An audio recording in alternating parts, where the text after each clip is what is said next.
બોલીએ સત સનાતન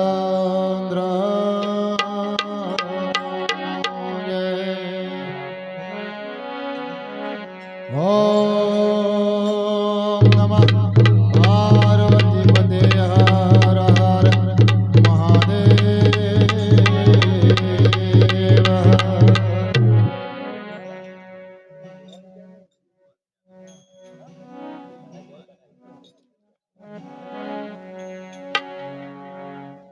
આજે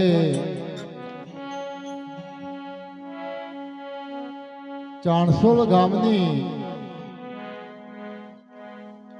પવિત્ર અને પુનિશારી ધરા ઉપર ભક્તરાજ એવા અમારા સુરેશભાઈ, મહેશભાઈ, પ્રવીણભાઈ અને ગોવિંદભાઈએ તથા એમના કુટુંબીજનોએ મળીને પોતાના પિતાશ્રીની નામ નિર્વાણ તિથિ નિમિત્તે આજે સરસ મજાનો ભજન અને સત્સંગનો યોગ રચ્યો. એ બદલ એમને કોટી કોટી વંદન છે.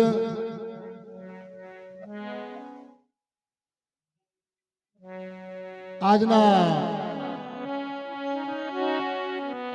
શુભ પ્રસંગને શોભાયમાન કરી એવા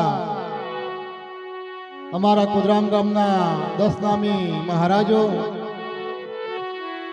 વાસણાથી જયંતિભાઈ, કુદરામ ભક્ત મંડળ, મહેસાણાથી આવેલા ભક્તજનો, વડીલો, માતાઓ, અમારા તબલચેવા ઈશુભાઈ જે પાલનપુરથી ઠંડીના આવ્યા છે, માતાઓ, બહેનો ને મારા ઓમ નમો નારાયણ.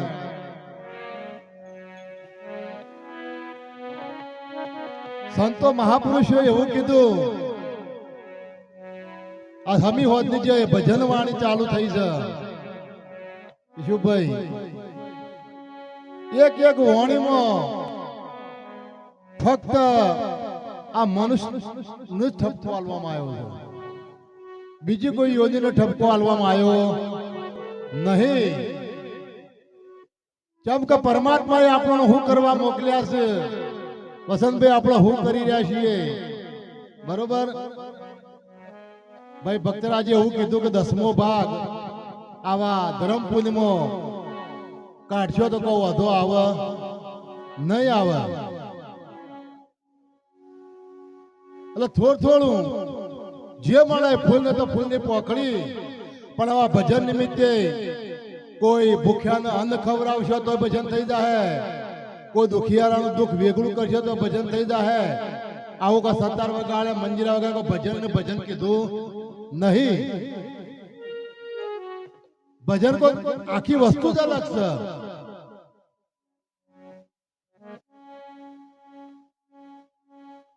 મોના જન્મ છે એટલે 2.5 કિલોનો હોય છે, અને જ્યારે મરે છે એટલે એની રાખે 2.5 કિલોની થાય છે. આ વટલા ગાળામાં ખાલી ખીજો ભરવા, ગમે તેવાના બૂચ મારવા, બરોબર સુરેશભાઈ, વ્યભિચાર કરવો, ખૂન કઈ નાખવો, ખાલી ખીજો પડવા માટે કેટલા ઉથલ પાથલ કરે છે. બાકી કોઈ હંગાતી લઈને આયા નહીં, કોઈ લઈને જવાના નહીં હોય, તમારું કોઈ નથી. મહાપુરુષો એટલા જ કરે છે, તમારું હોય કોઈ છે ન. હારા મહાપુરુષનો સંગ કરો, એમનું શરણું સેવી લો, અને પરમાત્માની ઓળખાણ કરી લ્યો તો હું કોણ અને પરમાત્મા કોણ.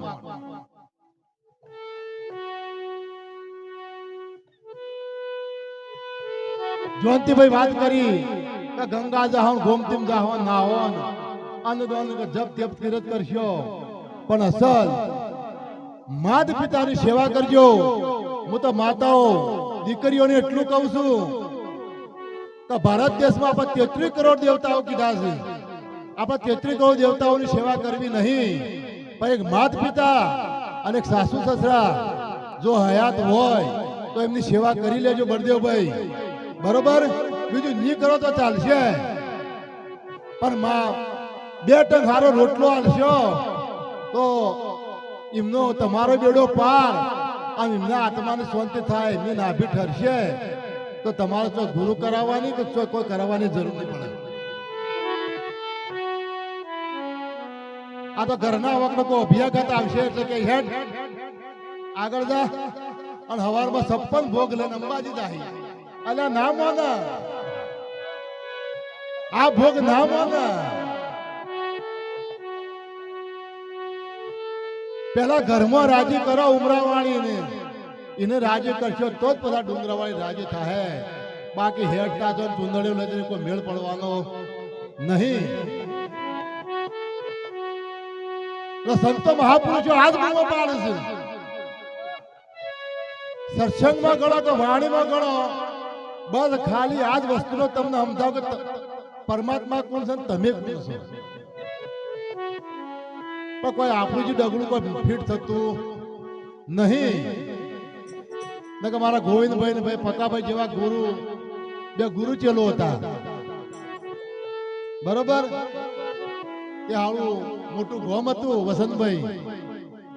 તે ગુરુ ચેલાને તળાવના પાળી હારી ઝૂંપડી બનાવી અને 2 જણા જસુભાઈ રહેવા મળ્યા.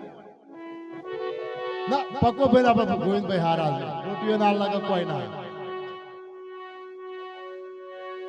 બાજુ મોટું તળાવ હતું એટલે 1 દાડો 2 દાડા 3 દાડા આજુબાજુ અમારા લલુભાઈ કેશાભાઈ જેવા જસુભાઈ જેવા પડોશી હતા. એટલે ભૈયા વન વગડામાં 2 મહાપુરુષો આયા છે, તે લાવો આ તેમના પાસે જઈએ અને નાવો તો ખાવાનું આમંત્રણ આલે આપણે. પેલા મારા વસંતભાઈ જેવા જ્યાં તો બાપજી જય ગુરુ મહારાજ કો જય ગુરુ મહારાજ કો બાપજી તાને કાલ મારા ઘેર પ્રસાદ લેવા તમે 2 જણા આવજો.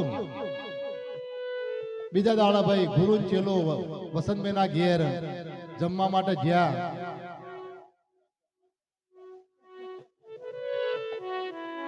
વસંતભાઈ ને પ્રેમથી ગુરુ ચેલાને જમાડ્યા.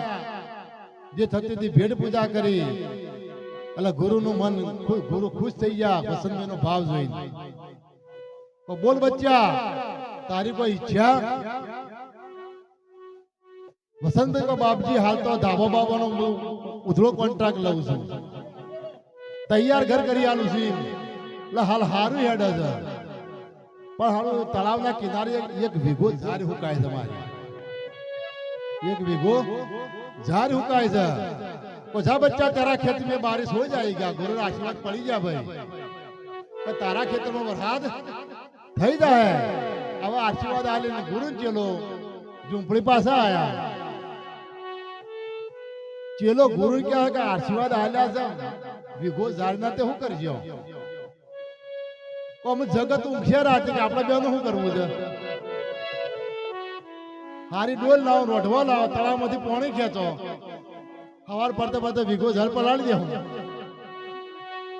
ગુરુ ચેલો મંડી પડ્યા હવા વિઘો પલાળી દીધું ભાઈ.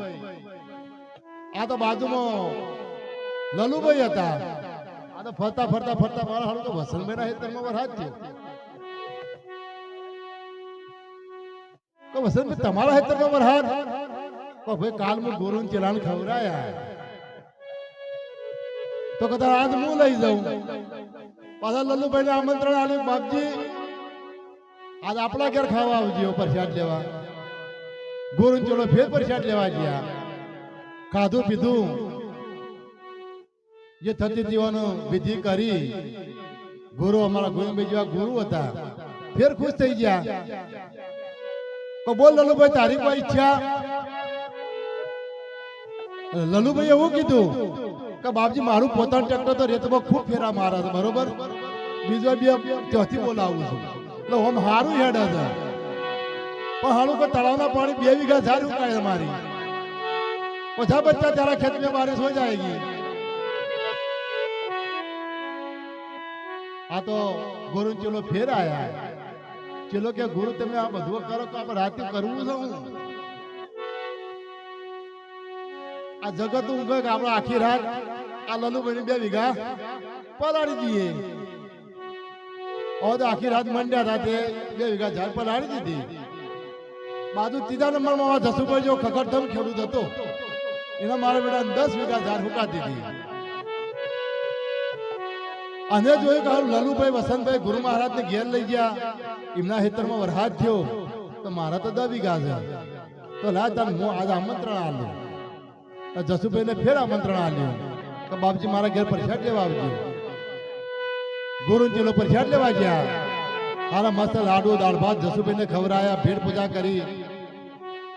અને ગુરુ કોઈ ભાઈ જસુભાઈ કોઈ તમારી કોઈ ઈચ્છા? તો જસુભાઈ અમારા કોંગ્રેસના મહામંત્રી છે પાછા. 2 તાળીઓ વધાવો એવાનો અમારા વડગામ તાલુકાના મહામંત્રી છે. હાલ જો તો મીટિંગો થોડી મજા આવે છે તો કોઈ ગુરુ મહારાજ મારી 10 વીઘા ઝાડ હુકાય છે. એટલે ગુરુ મહારાજ ને જેવો 11 હાથ કર્યો ચેલાએ પકડ્યો.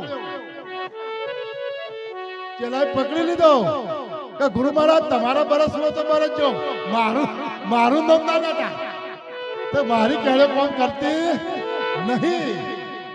તમારા બરસનો તો બરસો બાકી મારી અમુક તાકાત નહીં. એટલે આવી બધી વાતો છે. એક ભજન બોલી આગળનો કાર્યક્રમ ચાલુ કરીએ. બોલો સદગુરુદેવનો જય.